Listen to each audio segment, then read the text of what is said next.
Class 10 के जितने भी हमारे बच्चे हैं ना, उनके लिए एक बेहतरीन सा पेपर लेकर आया हूँ। 26 फरवरी के दिन सुबह यही चीज़ आपको देखने को मिलेगी। आप तो बिल्कुल याद कर लो। चलिए शुरू करते हैं। 1890 के दशक में रीडर पेस्ट नामक बीमारी किस देश में फैली थी? अफ्रीका में। गांधी जी ने साबरमती आश्रम की स्थापना कब की? 1916 में। सरकार का कौन सा रूप बेहतर है? लोकतंत्र का। ठीक है। भूदान आंदोलन किसने चलाया? विनोबा भावे जी ने। 2019 में महिला सांसदों की संख्या कितनी फीसदी थी? 14.36%। यहाँ से 1995 आ जाएगा आपका ये। और यदि हम बात करें तो ये यहाँ से इतना हो जाएगा। ठीक है। ये क्वेश्चन नंबर आपका 4 देख लीजिएगा। ठीक है। असहयोग खिलाफत आंदोलन जनवरी 1921 में शुरू हुआ। बेल्जियम में सामुदायिक सरकार का चुनाव भाषा के आधार पर किया जाता है। औसत आय को प्रति व्यक्ति आय कहा जाता है। भारत में औसतन एक स्त्री पुरुष की तुलना में 1 घंटे ज़्यादा काम करती है। भूमिगत जल नवीकरणीय का साधन का उदाहरण है। राष्ट्रवाद की पहली अभिव्यक्ति सन 1789 में फ्रांसीसी क्रांति के साथ शुरू हुई। ये यहाँ से आपका हो जाएगा इतना। ठीक है। चलिए आगे बढ़ते। आगे बात करें तो जोड़ी की है हिंदू स्वराज्य, महात्मा गांधी। सीमेंट का कारखाना द्वितीयक क्षेत्र। प्रयागराज का जाएगा आपका श्रृंगेरपुर। महामंदी 1929। मक्का आयात पर प्रतिबंध कॉर्नेला। दूसरा गोलमेज सम्मेलन 1931 आ जाएगा, है ना। और कॉर्नेला आ जाएगा मक्का पर। ठीक है भैया। यहाँ से अपन आगे बात करें तो ये आपका कंप्लीट कर सकते हैं। भारत का लौह इस्पात कारखाना कहाँ स्थापित किया? जमशेदपुर। लोकतंत्र शासन की अन्य व्यवस्थाओं से बेहतर है? कोई एक बिंदु लिखो। नागरिकों में समानता को बढ़ावा देना। साक्षरता दर कितनी थी 2011 की जनगणना के अनुसार? 73%। भारत में सहकारी बैंकों की रचना किस प्रकार की है? त्रिस्तरीय। और ये 1953 आ जाएगा। चलिए इसके बाद में आगे देखते हैं। और यहाँ पर ये आपका क्वेश्चन नंबर 4 है। सत्य सत्य है। सेवा क्षेत्र अर्थव्यवस्था का तृतीयक क्षेत्रक होता है। बिल्कुल राइट बात है। बैंक केवल लाभ कमाने वाले व्यापारियों को ऋण उपलब्ध कराती है।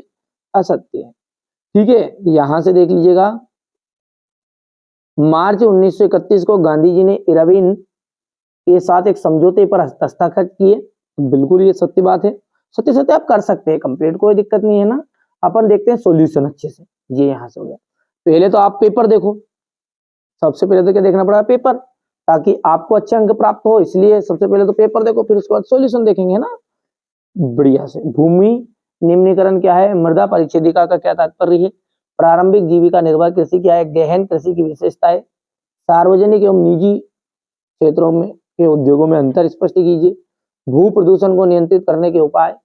सड़क परिवहन की विशेषताएं आपको बतानी है। पाइपलाइन के महत्व बताने हैं। भारत में पर्यटन के लाभ बताइए। ये क्वेश्चन नंबर आपका 12 देख लीजिएगा। आयात शुल्क हो गया है। ये सारा सॉल्यूशन अपना भी देखने वाले हैं ना। इंग्लिश मीडियम वाले बच्चे भी स्क्रीनशॉट लेते जाएंगे। ये क्वेश्चन नंबर 16 है। ये 17 हो गया।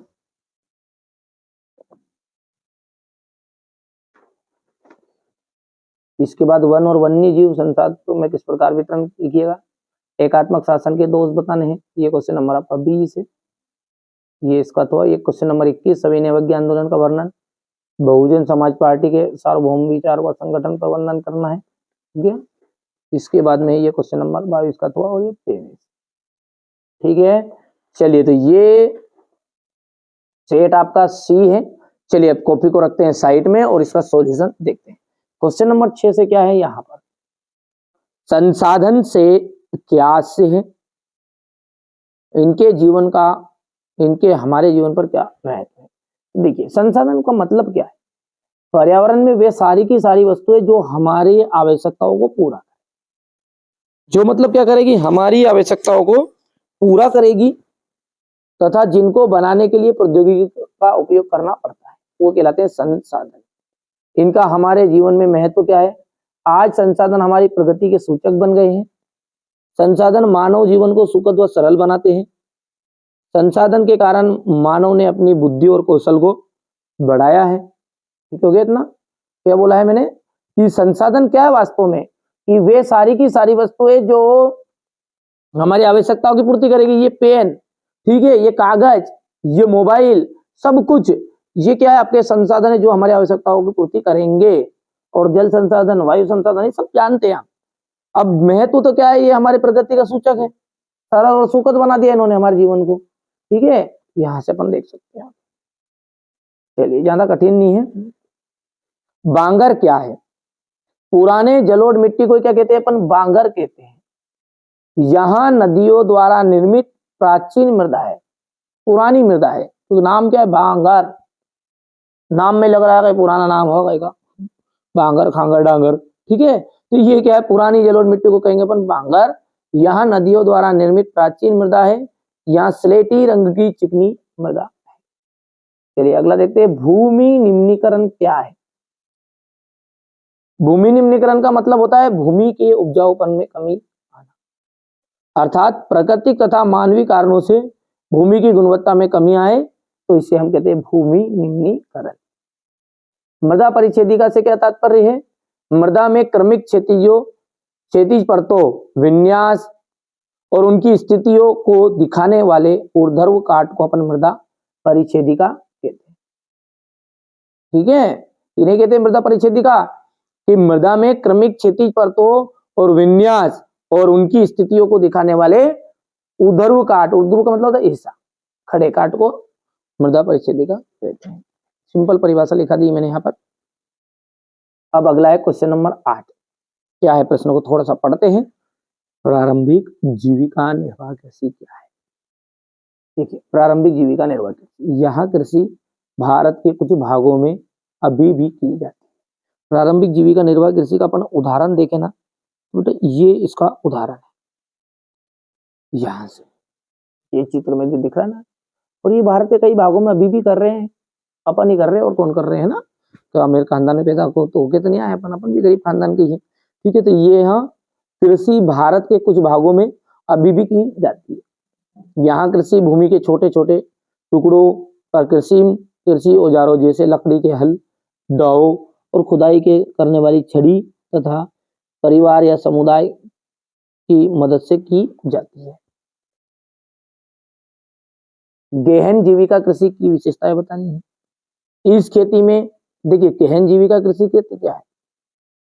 थोड़ी सी ज्यादा मात्रा में करना, जिसे मतलब हमारे लिए तो प्रारंभिक जीविका निर्वाह कृषि गेहूं एमपी वालों के लिए, और वही चीज यदि पंजाब वाले करेंगे गेहूं पैदा, तो वो कहलाएंगे गहन जीविका कृषि, क्योंकि उनका थोड़ी ज्यादा पैदावार होगी, धंधा ज्यादा होगा, बिजनेस ज्यादा होगा, टर्नओवर ज्यादा होगा, सीधी सी बात। तो इस खेती में वर्ष में एक से अधिक खेती की जाती है। अच्छे बीजों का उपयोग करके अधिक उत्पादन लिया जाता है। इसमें कम भूमि पर अधिक मुनाफा होता है। कृषि में यंत्रों का प्रयोग से कृषि से संबंधित कार्यों को शीघ्रता से निपटाया जाता है। अगला है सार्वजनिक और निजी क्षेत्र में अंतर। देखिए, सार्वजनिक का मतलब क्या है? जो ठीक है, जो सरकार के स्वामित्व में हो। ठीक है, वो जो सार्वजनिक उद्योग का स्वामित्व सरकार या सरकार के किसी संगठन के पास होता है। निजी का क्या है? निजी उद्योग का स्वामित्व व्यक्ति विशेष, कुछ व्यक्तियों या कंपनियों का इस पर अधिकार। इस तरह से आप कर सकते हैं, कोई दिक्कत नहीं है, कठिन नहीं है ज्यादा। ये हो गया इतना, क्योंकि लंबा होगा बहुत वीडियो, यदि मैं समझाऊंगा पूरी तरह, और इतना अपने पास टाइम नहीं बचा है ना। आप तो बढ़िया से कंप्लीट कर लो, बहुत सारे बच्चों को यह आता भी पहले से, ऐसा नहीं।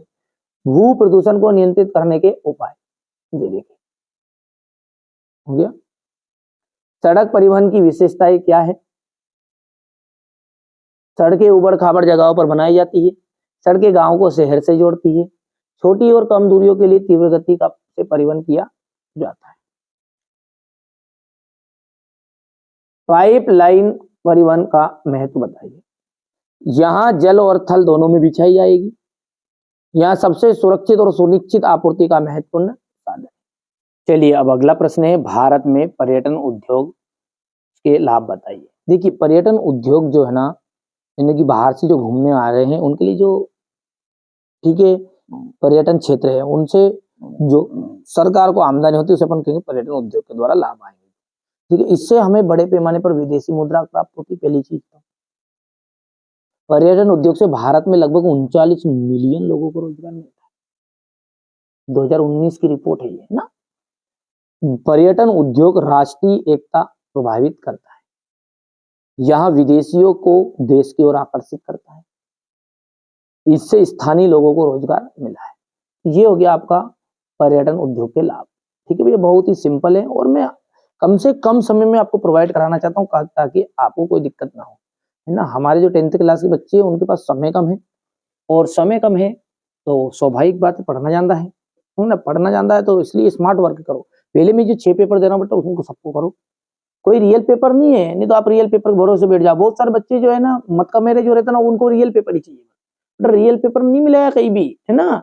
आप तो ये मोस्ट इंपोर्टेंट चीज है, इनको पढ़ो, 6 पेपर को कर लो, हाँ 100% गारंटी इसी में से पूरा रियल पेपर आ जाएगा सेम टू सेम छपकर, क्योंकि पूरा रिसर्च के बाद बनाया है यार, है ना। हर साल अपन तो है ना, ऐसा नहीं है एक बार, ये हर साल ही बच्चे परसेंटेज बनाते हैं इसी, है ना। तो ये रेल परिवहन की हानि, बिना टिकट यात्रा, तो बिना टिकट यात्रा करने से भारतीय रेलवे को प्रतिवर्ष 5 करोड़ से भी अधिक की हानि होती है। रेल दुर्घटनाएं के फलस्वरूप मानव जीवन संकट में पड़ जाता है तथा रेलवे की संपत्ति नष्ट हो जाती है। तो और भी अपन हानि 2-4 और हानि कर लेना आप, ठीक है। समझ में आ गया।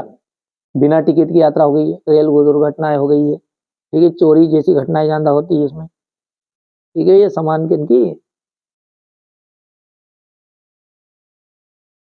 प्रथम विश्व युद्ध में केंद्रीय शक्तियां कौन कौन सी थी? तो प्रथम विश्व युद्ध में जो केंद्रीय शक्ति थी वो थी जर्मनी, ऑस्ट्रेलिया, हंगरी, ओटोमन तुर्की केंद्रीय शक्तियां थी।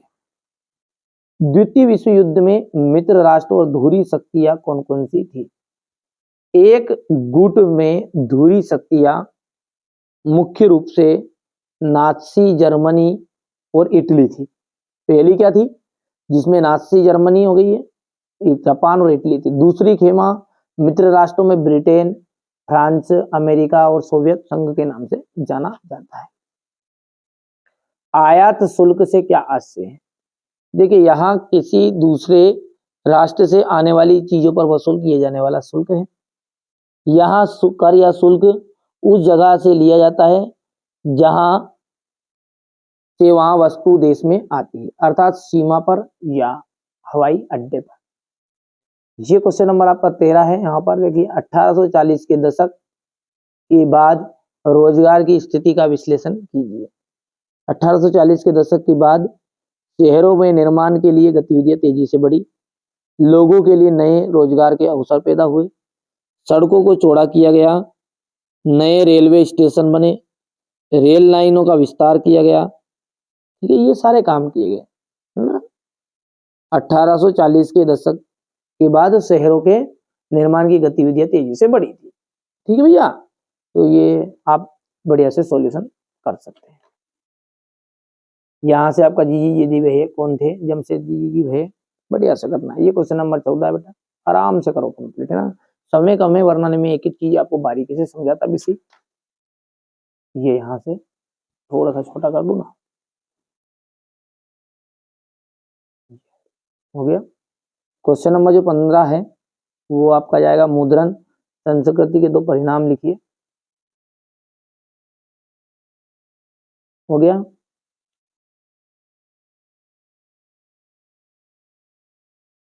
गुटेनबर्ग प्रेस पर टिप्पणी लिखिएगा। अल्प बेरोजगारी क्या है? किसी क्षेत्र में आवश्यकता से अधिक लोगों का नियोजन होना ही क्या कहलाता है? अल्प बेरोजगारी कहलाएगा। अंतिम उत्पादन, सिंपल सी बात है, हो गया। कंटेनर क्या है, इसकी क्या उपयोगिता है बताइए? वस्तुओं के कंटेनरों में रखा जाता है जिससे इन्हें जहाजों, रेलों, वायुयानों एवं ट्रक पर बिना क्षति के लादा जा सके। कंटेनरों से ढुलाई लागत में भारी बचत हुई है और माल को बाजारों में पहुंचाने की गति में वृद्धि हुई है। इसी प्रकार वायु यातायात की लागत में गिरावट आई, परिणाम स्वरूप वायु मार्ग अधिक मात्रा में वस्तुओं का परिवहन संभव हुआ है। ये हो गया क्वेश्चन नंबर 17। यहाँ से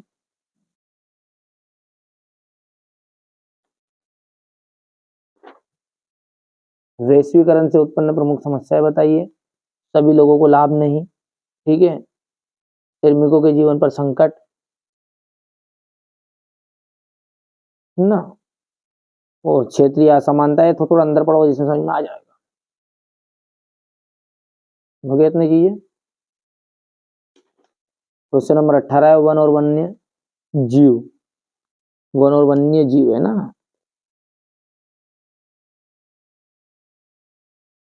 हाँ वन जीव संसाधनों ठीक है का वितरण पर लेख लिखना है और प्रकार बताना है। तो ये वितरण तो हो गया इतना, उसके बाद में ये इनका प्रकार आरक्षित वन, रक्षित वन और अवर्गीकृत वन। जैव विविधता क्या है, यह मानव जीवन के लिए क्यों महत्वपूर्ण है।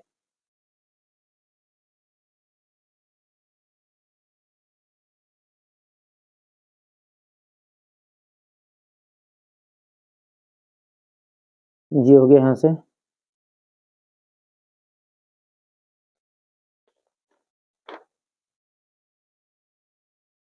ये क्वेश्चन नंबर आपका 19 रहेगा।